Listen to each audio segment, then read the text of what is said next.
Sebaiknya saya mencoba-coba menggunakan smart TV ini. Where? Di dalam. Oke. Belajar dulu. Caranya gimana? Penasaran aja. Oke.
Ibu, maaf, boleh langsung dimulai aja, Bu.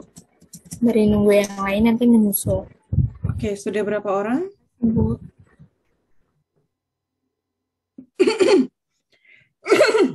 24, Bu. Berapa lagi yang belum? 8 orang, Bu. 8 orang. Oke, kita tunggu sampai 9.15 ya, baru kita mulai ya. Oke, Bu.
Sebentar ya, saya masuk 9.20 ya. Baik, Bu.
Oke, kita mulai ya. Assalamualaikum warahmatullahi wabarakatuh. Selamat siang dan salam sejahtera untuk kita semua. Hari ini kita masuk kuliah perdana ya, untuk mata kuliah Seminar Kesehatan Masyarakat. Nah, saya akan masuk langsung ke materi ya, supaya kita tidak banyak membuang waktu. Slide saya apakah sudah terlihat? Sudah, Bu. Sudah, Bu. Baik, terima kasih. Oke, sebentar. Sudah sempat freeze.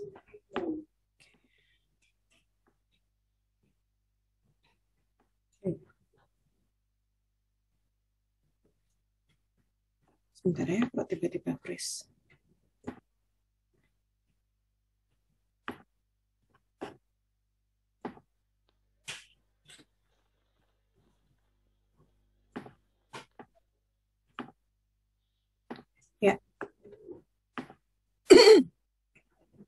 Kita akan masuk di pertemuan pertama ini akan bicara tentang bagaimana pengembangan konsep seminar kesehatan masyarakat. Sebenarnya sesimpel kalau kita bicara seminar, kita bicara working with people. Ya, ada sebuah kalimat yang saya suka sekali menyampaikan ini dalam setiap pertemuan kalau kita bicara seminar Kesmas. Kalau kita bicara seminar, ini kan sebenarnya merupakan salah satu cara aja untuk kita dekat dengan masyarakat ya. Jadi kalau kita ingin dekat dengan masyarakat, kita perlu mengembangkan banyak cara. Seminar hanya salah satu cara. Bisa dengan konsep-konsep yang lain. Tapi kalau kita bicara seminar, tujuannya ngapain sih? Sebenarnya sama aja. Kita ingin lebih dekat dengan masyarakat. So, kalau kita mau dekat dengan masyarakat, berinteraksi dengan masyarakat, kita harus go to the people, live with them, gitu ya, love them, learn from them. Itu 4 dulu. Nah, kenapa saya bilang begitu? Karena kalau kita bicara seminar, kita harus tahu apa yang dibutuhkan. Otomatis kalau kita bicara apa yang dibutuhkan, kalian harus tinggal bersama masyarakat, mencintai mereka, dan belajar dari mereka. Belajar apa yang dibutuhkan masyarakat. Nah, kemudian start with what they have, apa yang mereka punya, begitu ya. Sehingga kita bisa tahu apa yang mereka punya dan apa yang mereka nggak punya. Sehingga kita bisa memberikan materi atau webinar yang memang menarik dan sesuai dengan kebutuhan mereka. Nah, build on what they know, gitu. Itu yang nggak kalah penting. Nah, kalau kita sebagai sarjana kesehatan masyarakat nanti ketika kalian lulus ya, kita punya satu PR nih. But of the best leader, when their task is accomplished, their work is done. Nah, artinya kalau kita menjadi seorang leader yang baik, kita akan bicara salah satu tugas kita nih, kalau tugas selesai ya, seolah-olah kita pekerjaan kita selesai. Nah, ini 2 kalimat yang berbeda. Kalimat yang pertama saya ingin menekankan kepada kalau kita ingin mengembangkan sebuah ide, sebuah konsep pengembangan, kita harus tinggal bersama mereka dan tahu kebutuhan mereka. Dan as we already know, nggak mungkin kita mengembangkan sebuah ide atau pengembangan sebuah kegiatan, kemudian masalah di masyarakat selesai. Gitu ya. Nah, banyak orang yang berasumsi bahwa ketika mission accomplished, kita bisa menyelesaikan sebuah kegiatan, artinya masalahnya selesai. No, it's not enough untuk kesehatan masyarakat. Tapi untuk bicara sesi tersebut, kegiatan tersebut is done, selesai. Tapi kalau kita bicara masalah kesehatan masyarakat, kegiatan seminar kesehatan masyarakat ini hanya sekelumit, seujung kuku masalah yang bisa diselesaikan. Bahkan ini belum tentu bisa menyelesaikan masalah. Nah, ini saya lewat saja. Nah, kalau kita bicara pentahapan, tentunya sebuah kegiatan itu nggak lepas dari persiapan ya. Ini saya nggak bicara webinar, kita nggak bicara seminar dulu, tapi tahapan pemberdayaan masyarakat atau pengembangan pengabdian masyarakat dan kebutuhan masyarakat. Kita bicara ada persiapan petugas, persiapan sosial, dan juga perencanaan. Nah, persiapan petugas ini bisa panitia ya, persiapan sosial ini apa yang perlu kita persiapkan supaya apa yang nanti kita targetkan ini pas. Karena semua itu harus di-set up dengan baik. Tentunya ada persiapan, ada perencanaan, ada pelaksanaan, pemantauan, dan penilaian. Ini merupakan sebuah siklus yang kita nggak boleh lupakan. Nah, yang berikutnya adalah perluasan. Ketika kita punya target kita adalah misalkan mahasiswa Kesmas. Apakah cukup mahasiswa Kesmas aja? Apakah bisa nggak kita extend, kita lakukan perluasan gitu ya, sehingga sasarannya nggak hanya mahasiswa Kesmas, tapi ada masyarakat umum misalkan. Nah, artinya kita harus melakukan persiapan yang memang sesuai dengan target kita. Bicara dalam perluasan ini bukan hanya bicara sasaran, tapi juga bicara kuantitas, jumlah. Seberapa yakin kita bisa mendorong orang untuk ikut hadir terlibat dalam kegiatan kita. Yang berikutnya adalah kualitas. Nah, ini harus berbanding lurus ya, balance antara satu sama lain. Di mana mulai dari persiapan dan juga masyarakatnya juga kita set up dengan baik. Kok masyarakat di set up sih? Maksudnya di setup ini di sini adalah bagaimana kita bisa menyesuaikan situasi dan kondisi tadi, memahami kondisi masyarakat, memahami kebutuhan. Jangan kita paksa masyarakat yang berubah, tapi kita harus menyesuaikan apa yang dibutuhkan masyarakat. Nah, persiapan petugas panitia gitu ya. Sebenarnya prinsipnya ada 3. persiapan teknis, administratif, dan pendekatan wilayah. Persiapan teknis ini, misalkan kita mau buat pelatihan, lokakarya, seminar, webinar, apapun itu bentuknya, kita harus menyiapkan secara teknis dengan baik. Dan yang kedua adalah persiapan administratif,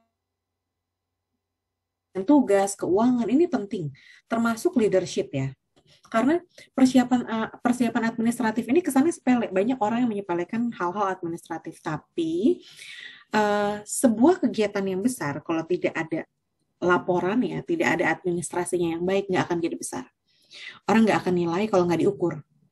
Untuk itu semua kegiatan itu harus terukur dengan baik. Yang berikutnya adalah pendekatan wilayah. Nah ini penetapan lokasi, kalau kita online, kita mau online seluruh Indonesia. Nah, kalau kita udah menetapkan seluruh Indonesia, kita harus menentukan dan memikirkan strateginya agar bisa representatif seluruh Indonesia bisa hadir.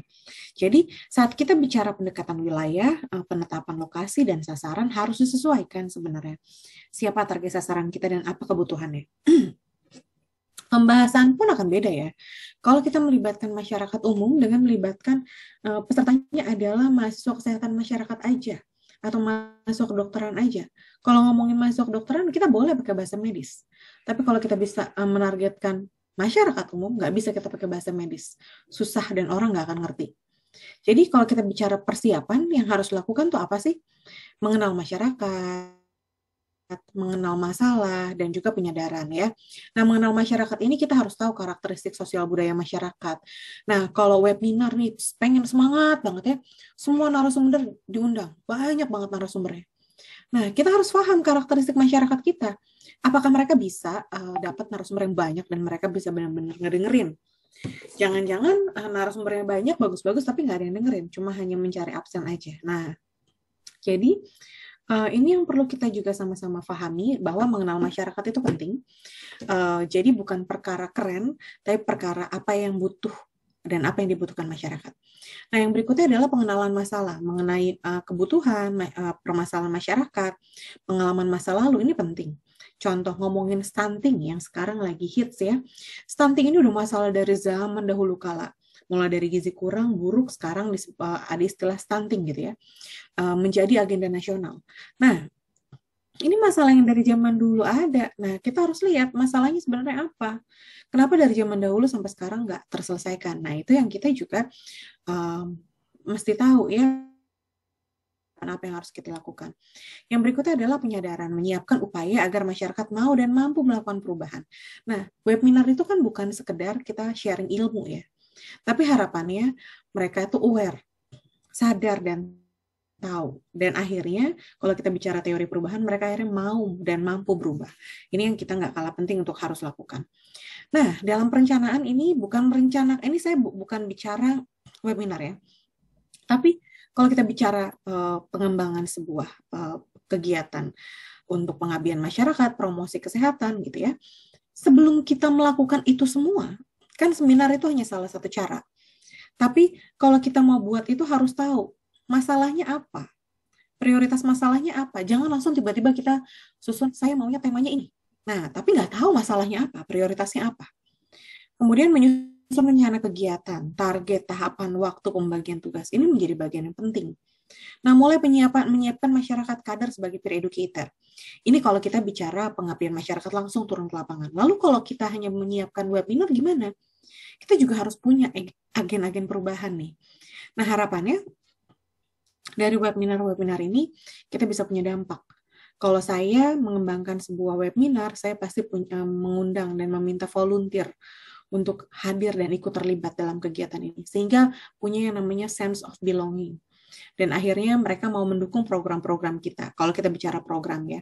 Nah, kalau kita bicara perkuliahan, ya kalian yang menjadi agen perubahan ini yang memang bisa menyampaikan dan mengharapkan banyak masyarakat terlibat dan juga bisa memberikan perubahan. Sebenarnya kalau kita bicara edukasi gitu ya, promosi kesehatan, prinsipnya simple.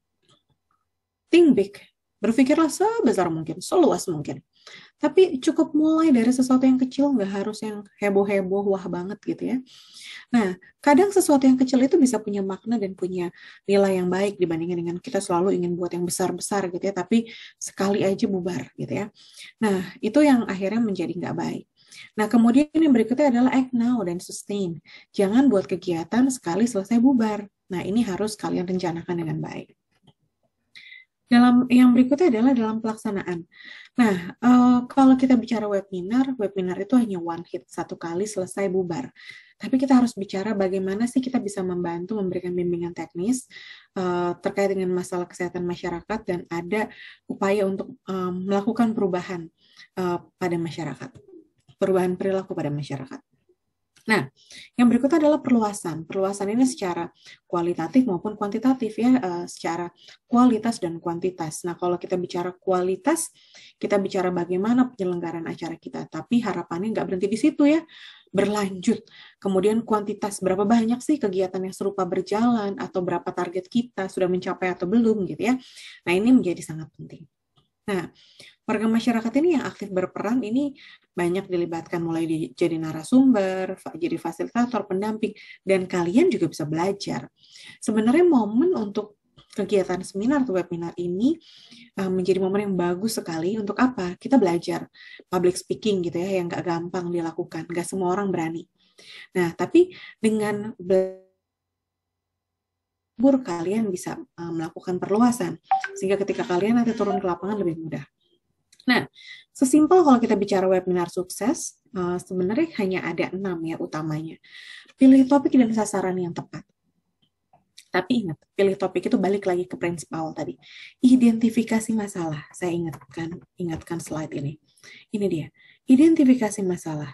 Harus tahu dulu masalahnya apa, prioritasnya apa. Target sasaran kita siapa? Sudah tepat atau belum? Kemudian platform apa yang akan digunakan? Nah, banyak orang yang pengen pakai platform. Udah dia pakai Zoom aja, pakai Google Meet aja, pakai apa segala macam. Nah, kalian harus tahu apa yang hits di masyarakat. Apakah orang masih mau nggak sekarang di era masa transisi seperti ini pakai Zoom? Kemudian Zoom yang seperti apa? Ada banyak loh jenisnya. Jadi kalian harus tahu. Pilih zona waktu yang tepat. Yang memang kalau kita bicara webinar 1-2 jam sih mungkin nggak terlalu berefek ya. Tapi ada jam-jam prime time. Kalau kalian ngadain kegiatan jam 8, jam 9 pagi, belum tentu orang datang, orang kerja. Nah, tergantung lagi, balik lagi. Target sasaran kalian siapa? Kemudian buat media promosi, kemudian konsepkan semenarik mungkin, mulai dari MC-nya, moderatornya, narasumber, hiburan, kuis, rohnya itu ada di situ. Sehingga konsep ini menjadi sangat penting. Nah, siapa yang mengonsepkan? Apakah hanya seksi acara seorang? Tidak. Harus dikembangkan dan dikonsepkan bersama-sama. Yang berikutnya adalah evaluasi. Nah, itu sebenarnya sesimpel itu. Kenapa harus ada evaluasi sih? Supaya ada kesinambungan. Kalian bisa terus yang namanya kalau mau buat kegiatan lagi, oh kemarin pembelajarannya begini, ke depannya harus begini. Oh kemarin begini, ke depannya begini. Nah, itu terus dievaluasi. Sehingga kalau kalian suatu saat menjadi seorang promotor kesehatan, kalian bisa mengembangkan kegiatan-kegiatan yang memang harusnya kesalahan di masa lalu nggak berulang di masa mendatang, begitu ya.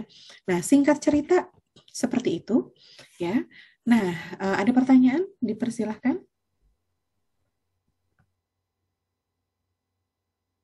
Silakan, ada pertanyaan?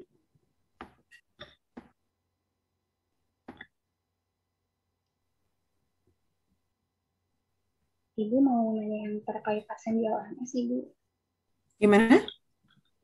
Mau nanya yang absen di LMS, di web LMS. Belum dibuka ya, Bu? Iya, belum saya buka. Sabar. Udah nggak sabar mau absen aja. Udah mau pulang namanya ya. Oke. Makasih ya, Bu. Gimana? Ada yang mau tanya dulu nggak? Materinya dulu. Absennya gampang. Silahkan. Sejauh ini belum, Bu. Ada pertanyaan? Kalau saya sejauh ini belum. Oke. Ya, Saya ingin bertanya, Bu. Misalnya nih kita mengundang pembicaranya itu kan terkenal ya, Bu. Kadang kita tuh, misalnya kita mahasiswa, itu terkendalanya kan di anggaran ya, Bu. Itu gimana ya, Bu, biar selain dari sponsor gitu, Bu. Kan nyari sponsor juga susah gitu, Bu, untuk mengundang pembicara yang bagus gitu, Bu. Oke. Suara Anggita sempat putus-putus ya, tapi saya tangkap. Suara saya kedengaran nggak ya sekarang? Kedengaran, Bu. Halo? Oke, Dengar. ya saya takut. Saya nggak tahu yang putus-putus di Anggita atau di saya. Tapi tadi saya nangkap ya, pengen ngundang narasumber-narasumber yang bagus-bagus gitu ya, yang mungkin influencer, tapi kan mahal gitu ya. Gimana ya caranya? Nah, tadi sempat ditanyakan apakah dengan sponsorship bisa, kan sponsorship itu juga mahal, belum tentu dapat, susah gitu ya. Nah, itu mindset yang kita harus buang jauh-jauh. Kalau mencari sponsor itu tidak harus dengan uang. Mencari sponsor itu bisa bentuknya uang. Sponsorship itu bisa macam-macam ya. Bisa dengan uang, bisa dengan barang, bisa dengan in kind. In kind itu artinya bisa dengan hal-hal lainnya, ya. Termasuk ya udah deh, saya nggak bisa ngasih sponsor dalam bentuk uang, tapi saya pengen ngasih narasumber. Nah, seperti itu. Jadi kita bisa melakukan kerjasama, bentuknya ada meminta mereka menjadi narasumber tapi gratis. Nah, kemudian apa yang mau dipromosikan? Nah, itu yang kita tawarkan. Jadi ketika kita mau menawarkan sesuatu, apa yang mau kamu tawarkan? Gitu. Jadi kalau kita mau menawarkan itu adalah misalkan yang kita undang ada influencer, nanti kita akan promosikan sosial medianya apa namanya influencer tersebut, kemudian nanti kita akan promosikan nih semua sosial medianya, dan juga kalau ada produk-produknya kita bantu promosikan di acara kita. Nah, tapi boleh nggak Kak nanti untuk jadi narasumbernya gratis? Nah, kita bisa bilang seperti itu. Jadi kita nggak perlu khawatir bahwa aduh mahal nih bayarnya gitu ya. Nah, kita jangan sampai putus harapan seperti itu gitu. Nah, seminar itu nggak bisa dadakan, nggak bisa buru-buru gitu ya. Perlu upaya dan konsep. Dan juga harus ada plan A, plan B, plan C. Jangan main, aduh udah bikin gini aja. Nah, itu nggak bisa dadakan. Jadi kita harus pikirkan baik-baik strateginya, cara menggait-nya gitu ya, itu ada strategi-strategi tersendiri. Nah, ini nanti kita akan bahas di pertemuan berikutnya. Oke, tadi sudah ada satu pertanyaan. Silakan, ada pertanyaan yang lain?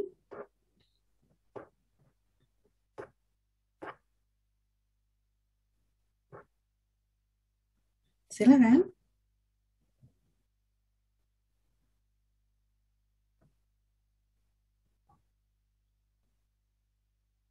Oke, ada?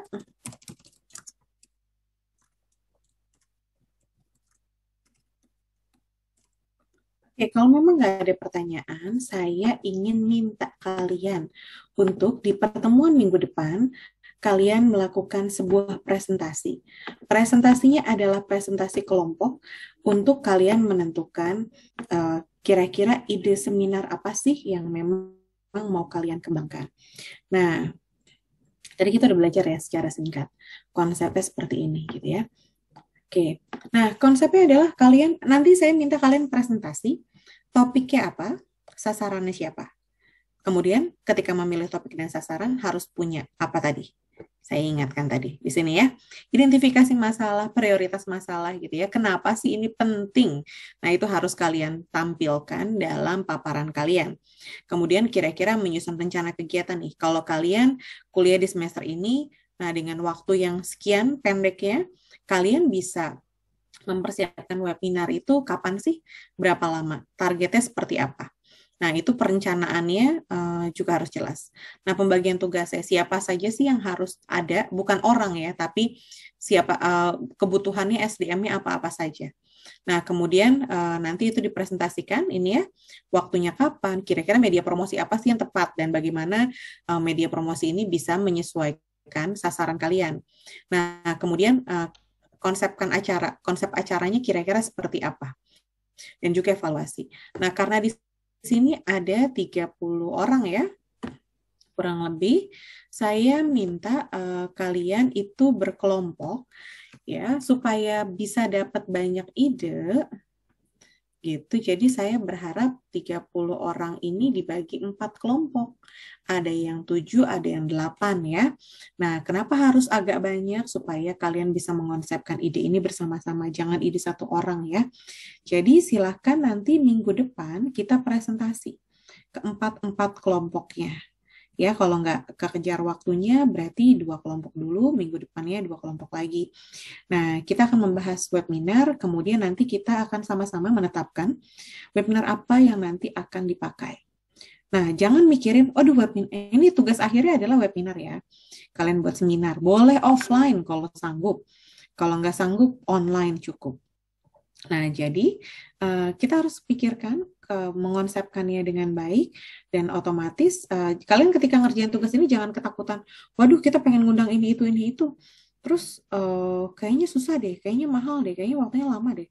Konsepkan dulu sebaik mungkin. Sambil kita bicara strategi ya.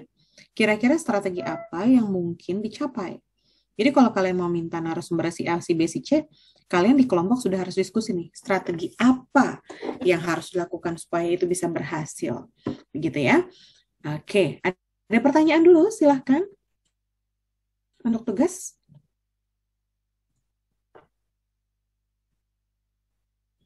Silakan.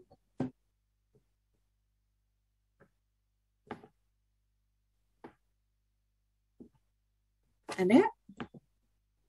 Belum kayaknya. Oke, kalau belum artinya sudah jelas ya. Saya hari ini nggak banyak karena kita masih pertemuan awal dan kita kalau seminar Kesmas ini lebih banyak diskusi ya, nggak banyak teori panjang lebar karena memang secara teknis ya outputnya adalah kita membuat webinar begitu. Jadi bisa webinar, bisa seminar ya. Seminar ini bisa online, bisa offline. Nanti kita diskusikan dan saya harapkan setiap kelompok itu sudah menentukan juga idenya. Kemudian termasuk pelaksanaannya apakah mau online, mau offline dan lain sebagainya, begitu ya. Oke, kalau memang tidak ada pertanyaan lagi, artinya perkuliahan kita cukupkan sampai di sini ya. Artinya kalian sudah bisa melakukan absensi. Hari ini saya buka dulu sebentar. Oke, sudah saya buka. Absensinya sampai dengan pukul 11. Jadi saya harap kalian bisa absen dan mohon PJ mata kuliah tetap screen capture ya setiap sesinya untuk saya lihat dan saya cocokkan apakah betul yang absen itu memang masuk hari ini. Jangan-jangan absen tapi nggak hadir begitu ya. Oke, itu saja yang saya bisa sampaikan hari ini. Saya nggak bisa berlama-lama untuk